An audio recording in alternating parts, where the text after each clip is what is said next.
just came out of a relationship and felt like a bit of casual dating would be fun, so I went onto Tinder.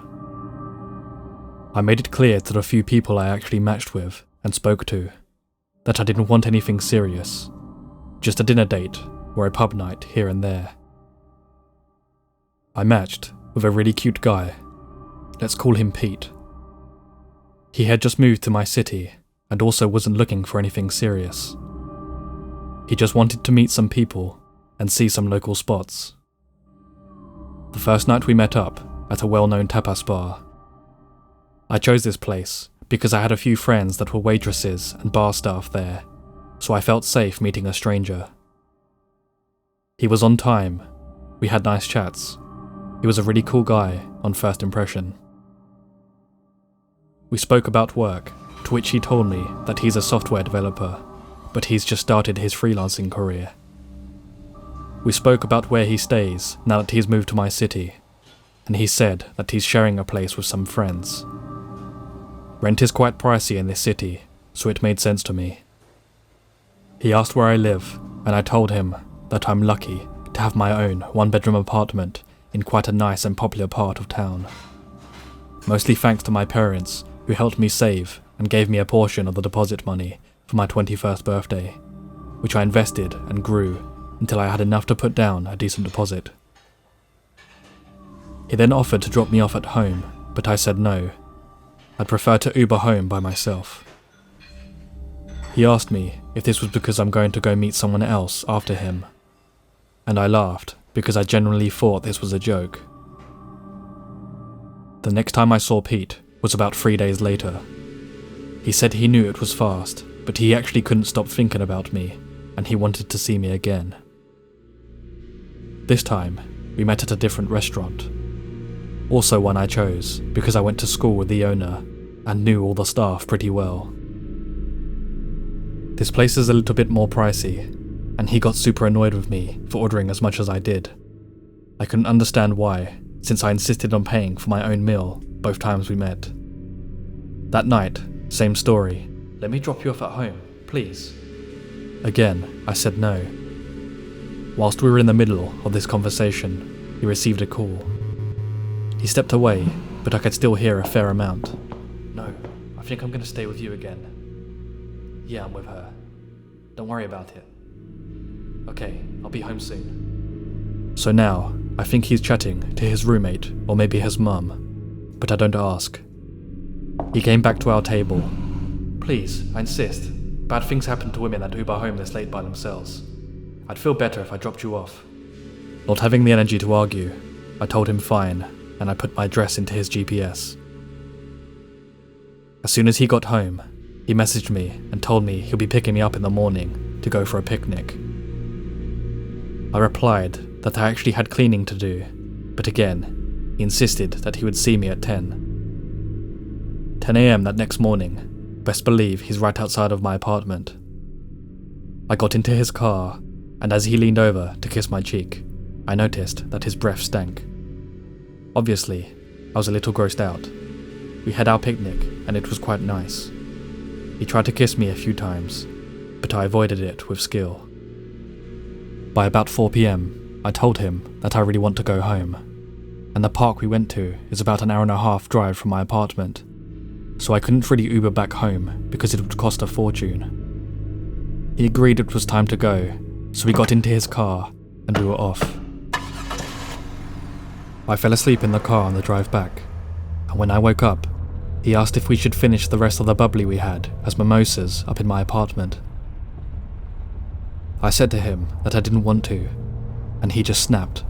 He raised his voice and said something along the lines of, "What are you hiding from me? Just be honest. Why are you so desperate to keep me out of your apartment?" I was so confused, I actually just kept quiet. He dropped me off, but I could see his car across from my apartment for about half an hour before he finally left. About 5 minutes after he left, he let me know that he was home safe, and he thought he was starting to fall for me. So naturally, I'm freaked out, because I made it clear that I didn't want anything serious, and he said he felt the same. I said to him, if that's the case, I think we should take a break from hanging out with each other. About 5 days later, he messaged and asked if we could go for dinner again. He found an Indian cuisine place he knew I would love. I told him it's cool and he should just send me the address. He responded that he would pick me up. So 7 p.m. arrived.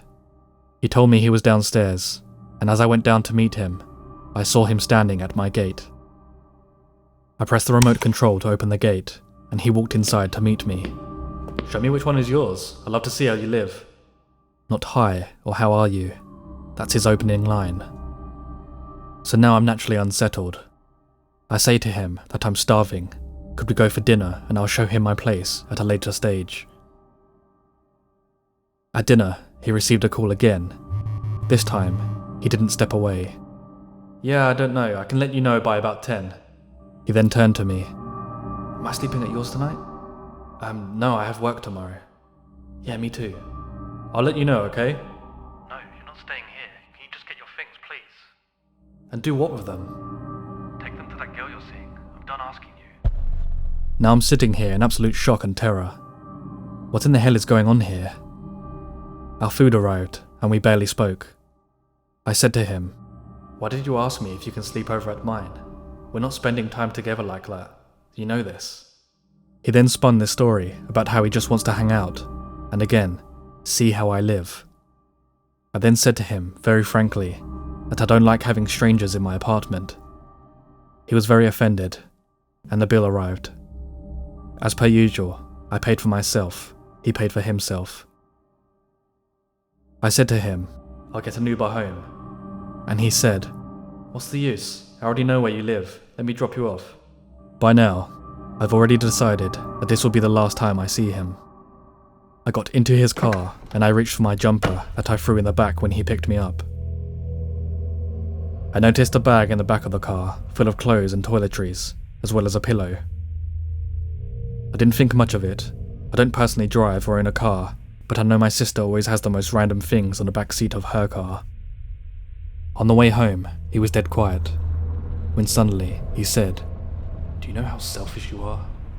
I've had no issue driving you around, but you don't want me to sleep over." I say to him that I've never had an issue with getting an Uber, and if he's so upset, I also have no issue with paying him what the Uber would have cost me. I was over this, and I was not playing nice anymore. His phone rang again. "Your stuff is at the security boom at the gate. Pete, stay with your girlfriend or stay with your mum. You're fucked for taking advantage of everyone like this." "I don't speak to my mum. You know this, you bitch." He then hung up. Now, I think this was maybe an ex-girlfriend that he needed to collect things from. Before I even had a chance to process what happened, he turned to me and started yelling at me. "I have nowhere to go. You f***ing happy? You spoiled brat. Living off mummy and daddy's money? Getting driven around everywhere by me like I f***ing work for you, bitch." My whole body got stiff with fear. I didn't know if I was going to cry or throw up. In my head, I was just planning how I was going to grab my bag the second he stopped and run straight to the cafe under my apartment. If you run through the cafe, you can get to a gate that takes you to the back part of my apartment, and it works with fingerprint access. There wasn't time to still find my keys in my bag, and I didn't want the main gate I normally use to open wide enough for him to get in when I go in. He stopped at my apartment, and as planned, I jumped out, ran into the cafe, ran out the back, through the little gate, up to the second floor. My apartment was on the 4th floor, and I hammered on a neighbour's door. I went inside, and told her and her husband everything that happened, and asked if they would mind calling the cafe to explain why I ran through with no explanation and in such a state. I blocked Pete, and I haven't seen him since. I'm still not sure what his case was. From what I gathered, he was basically homeless, and I think he wanted to get into my apartment to maybe sleep over there for a while. I'm not sure if the girl that kept calling him was also a Tinder date that led him into her apartment and he just never left.